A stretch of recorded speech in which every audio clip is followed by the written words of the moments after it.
అందరికీ నమస్కారం। ఈ వీడియో కేవలం వైసీపీ కార్యకర్తలకి గ్రామ స్థాయి మండల స్థాయి నాయకుల కోసం ఈ వీడియో చేస్తున్నా। తప్పకుండా ప్రతి ఒక్కరు చూడండి। నేను చెప్పిన దాంట్లో తప్పేమన్నా ఉంటే దయచేసి కామెంట్ రూపంలో తెలియజేయండి। మీ విలువైన సలహాలు సూచనలు ఉన్నా కూడా కామెంట్ రూపంలో తెలియజేయండి।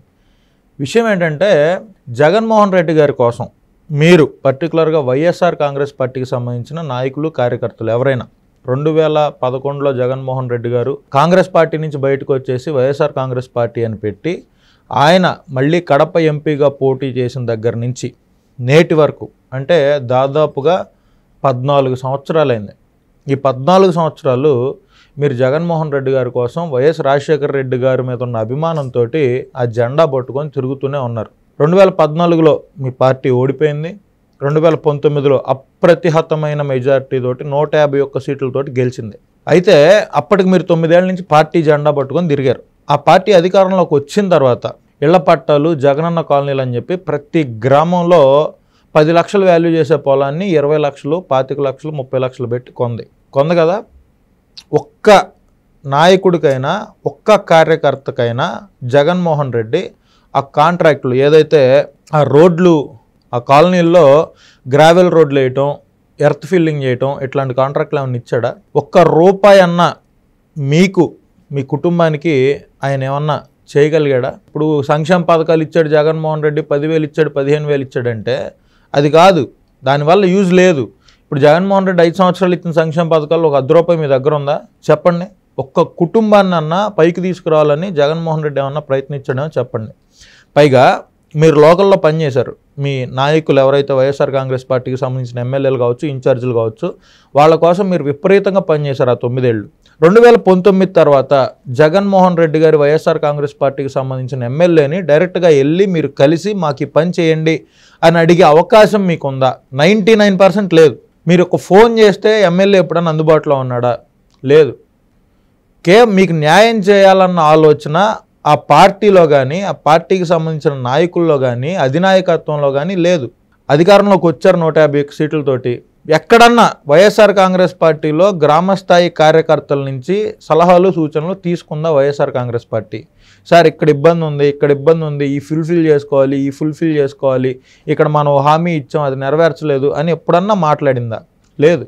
5 సంవత్సరాలు రాష్ట్రంలో రావణ కాష్టం అని నేను ఎందుకు అంటున్నానంటే ల్యాండ్ టైటిలింగ్ యాక్టు, పాస్ పుస్తకాల మీద జగన్మోహన్ రెడ్డి గారి బొమ్మలు, పిల్లల బెల్ట్ల మీద, పిల్లల షూ మీద, పిల్లల షర్ట్ల మీద, బ్యాగుల మీద, ఆఖరికి పిల్లలు చదువుకునే పుస్తకాల మీద కూడా జగన్ రెడ్డి ఫోటోలు వేయటం ఇట్లాంటివన్నీ చేశారు। ఇది వైఎస్ఆర్ కాంగ్రెస్ పార్టీ కార్యకర్తలుగా మీకు నచ్చుండొచ్చు, కానీ సామాన్యులు ఇప్పుడు అసలు ఆ పార్టీ ఈ పార్టీ కాకుండా ఉండేవాళ్ళు ఉంటారు, న్యూట్రల్ పీపుల్, వీళ్ళందరికీ నచ్చదు।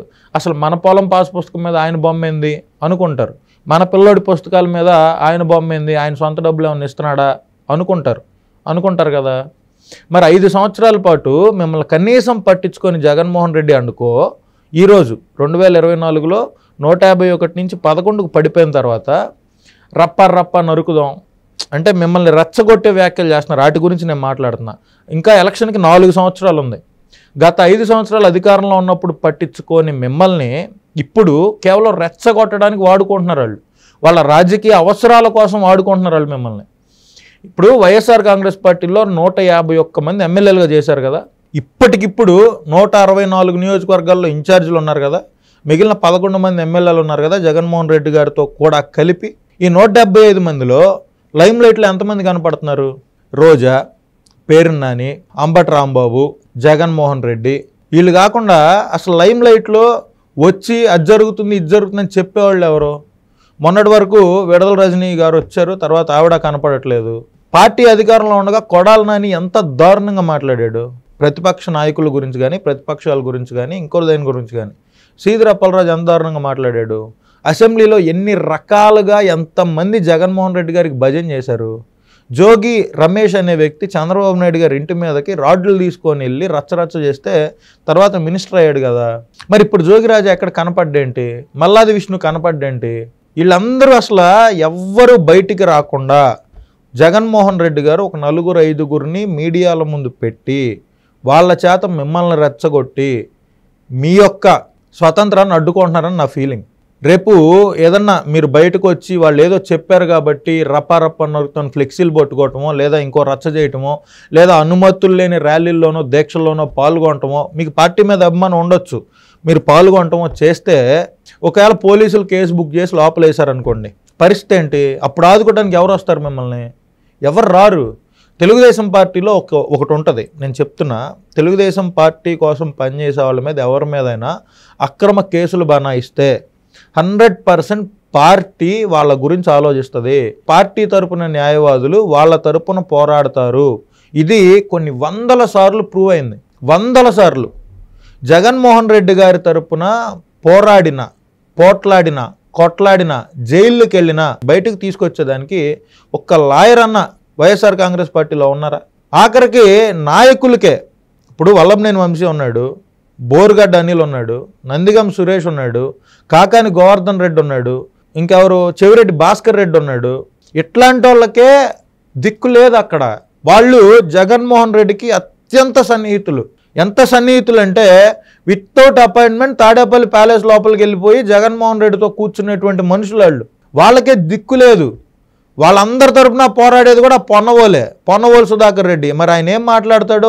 వన్ సైడ్ టికెట్ అంటాడు, ఏదేదో మాట్లాడుతూ ఉంటాడు. ఆయనకు నిజంగా న్యాయశాస్త్రం మీద అవగాహన ఉందో లేదో తెలియదు. మరి ఆయన వాదించిన కేసులో ఇప్పటి వరకు కూడా ఒక్కళ్ళకి కూడా బెయిల్ రాలా. పెద్దిరెడ్డి మిథున్ రెడ్డి గారికి కూడా రాలా. ఆయన అంటే లోపలికి వెళ్ళలేదు, ముందస్తు బెయిల్ సంగతి చెప్తున్నాను నేను. పెద్ద పెద్ద నాయకులు, మంత్రులుగా పనిచేసిన వాళ్ళు, ఎమ్మెల్యేలుగా పనిచేసిన వాళ్ళు ఒక ప్రాంతం మొత్తాన్ని వాళ్ళ అధీనంలో పెట్టుకొని కొన్ని వందల కోట్ల రూపాయల డబ్బులు 5 సంవత్సరాల అధికారాన్ని అడ్డం పెట్టుకొని వాళ్ళు వెనకాలేసుకున్న నాయకులు. సరే, వాళ్ళు వెనకాలేసుకున్నారా, అవి కూడా ప్యాలెస్కి పంపారా తర్వాత విషయం. వీళ్ళకే దిక్కులేదు, వీళ్ళే జైల్లో మగ్గుతున్నారు. పైగా వీళ్ళందరూ జైల్లో మగ్గుతున్నారంటే వీళ్ళకి బ్యాకప్ ఉంది, వెనకాల కాస్తో కూస్తో సంపాదించుకున్న డబ్బు ఉంది, రాజకీయాల్లో సంపాదించిన డబ్బే ఉంది. కొన్ని వందల కోట్లు ఉన్నోళ్ళు ఉన్నారు, 10 కొద్ది కోట్లు ఉన్నోళ్ళు ఉన్నారు. అసలు వాళ్ళు ఇప్పుడు కాతే ఇంకో నెలకు బయటకు వచ్చినా కూడా వాళ్ళ ఇంట్లో ఆర్థికంగా ఎటువంటి ఇబ్బంది లేదు. ఇప్పుడు మీరు జగన్మోహన్ రెడ్డి గారు చెప్పారు, లేకపోతే ఇంకొకరు చెప్పారు, మనం వెళ్దాం, మనం రచ్చ చేద్దాం అని చెప్పి మీరు వెళ్ళిపోయి మీ యొక్క ఫ్యామిలీని కూడా మీరు గుర్తుపెట్టుకోండి. వెనకాల ఫ్యామిలీ ఉంది, వాళ్ళు ఎంత ఇబ్బంది పడతారనేది కూడా చూడండి. మీరు ఆర్థికంగా బలవంతులయ్యి అసలు మనం జైలుకి వెళ్ళినా ఇబ్బంది లేదురా, మనకే ఇబ్బంది లేదు, మన ఇల్లు నడిచిపోద్ది అనుకుంటే జైలుకి ఖచ్చితంగా వెళ్ళాలి. తప్పు చేశాను మీరు అనుకుంటే దానికి ఎవరేం చేయలేరు. ఫస్ట్ జగన్మోహన్ రెడ్డి గారు వైఎస్ఆర్ కాంగ్రెస్ పార్టీకి కార్యకర్తలను ఎలా చూసుకోవాలనేది తెలీదు. ఇదైతే నేను స్ట్రైట్గా చెప్పాలనుకుంటున్నా. కార్యకర్తలని ఎంత బాగా చూసుకోవాలి, వాళ్ళు గ్రౌండ్లో పని చేయకపోతే మన పరిస్థితి ఏంటని ఈ 2024 ఎన్నికల తర్వాతైనా ఆయన తెలుసుకోవాల్సింది. పాపం సర్పంచులుగా నిలబెట్టుకున్నారు, కొన్ని వేల పంచాయతీల్లో వేల మంది సర్పంచ్లు అయ్యారు. వాలంటీర్ వ్యవస్థ సర్పంచ్లని డమ్మీలు చేసిందా చేయలేదా? ఎంపీటీసీలుగా గెలిచారు 95% మంది, 95 అంటే 99% మంది గెలిచారు. వాళ్ళని ఎప్పుడన్నా మీ పార్టీ నాయకులు కానీ ఎవరన్నా పిలిచి ఇన్ని సంవత్సరాలు పార్టీలో ఉన్నావు, దీనికోసం ఇంత ఖర్చు పెట్టుకున్నావు, నీకేంటి అని అడిగిన పాపాన్ని ఎప్పుడన్నా పోయారా? వైఎస్ఆర్ కాంగ్రెస్ పార్టీలో అధికారం ఉంటే మేము ఏదైనా చేయొచ్చు, అవతలను ఇబ్బంది పెట్టవచ్చు, అధికారం ఉంటే మన నచ్చినట్టు జరుగుతుంది, కొన్ని 100 కోట్లు దోచుకోవచ్చు, ఏ పని చేసైనా కానీ అనే మైండ్ సెట్కి నాయకులు వెళ్ళిపోయారు.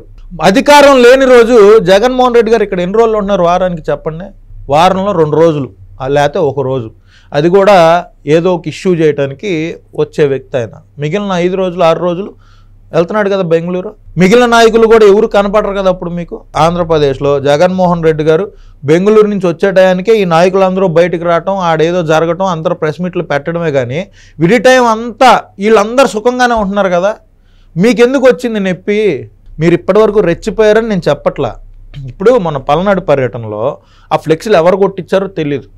ఆ ఫ్లెక్సీలు 2 కుర్రాళ్ళు పట్టుకున్నారు, వాళ్ళు జైలుకి వెళ్ళిపోయారు. సమాజంలో విద్వేషాలు రెచ్చగొట్టే విధంగా మాట్లాడినా, ఫ్లెక్సీలు పెట్టినా వాళ్ళు జైలుకి వెళ్తారు, కామన్ అది.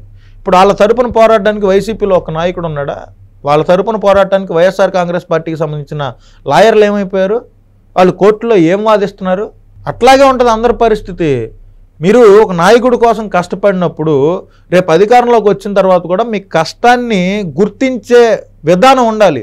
తెలుగుదేశం పార్టీలో ఆ విధానం ఉంది. ఈవెన్ జనసేనలో ఉంది, అరే ఆఖరికి బీజేపీలో కూడా ఉంది. ఎప్పటి నుంచో నేను బీజేపీ అని కూర్చున్న వాళ్ళు చాలా కార్పొరేషన్లకు డైరెక్టర్లు అయ్యారు. బీజేపీ అంటే కష్టానికి గుర్తించే పార్టీయే, కానీ వైఎస్ఆర్ కాంగ్రెస్ పార్టీ ఒక్కటి గుర్తించలేదు కాబట్టే మీరు బూతుల దగ్గర ఎలక్షన్ మేనేజ్మెంట్ చేయలేదు కాబట్టే, జగన్మోహన్ రెడ్డి విధి విధానాలు మీకు నచ్చలేదు కాబట్టే, అక్కడ ఉన్న ఎమ్మెల్యేలు ఎవరైతే ఉన్నారో వాళ్ళ మీద తీవ్ర వ్యతిరేకతతో మీరు ఉన్నారు కాబట్టే 151 నుంచి 11కు పడిపోయాడు. ఇది సత్యం. మీరు అవునన్నా కాదని సత్యం. ఇంకా 4 సంవత్సరాలు ఉంది ఎలక్షన్కి. ఆ ఎలక్షన్ టైంకి, ఎలక్షన్కి ఒక సంవత్సరం ముందు నుంచి ఏం చేసుకుంటారో నేను మిమ్మల్ని ఇన్సిస్ట్ చేయట్లా, మీరు ఇలాగే ఉండాలని చెప్పట్లా. కానీ ఎలక్షన్కి సంవత్సరం ముందు అయితే పెద్ద ఇబ్బందులు ఉండవు.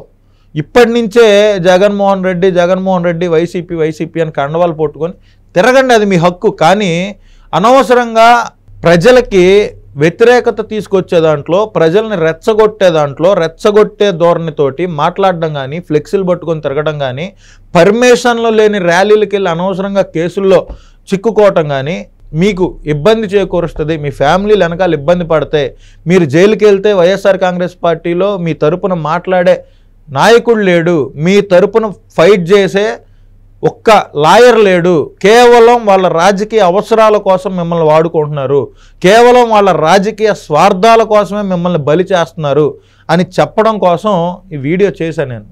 లేదు మా పార్టీ మమ్మల్ని బాగా చూసుకుంటుందని మీరు అంటారా?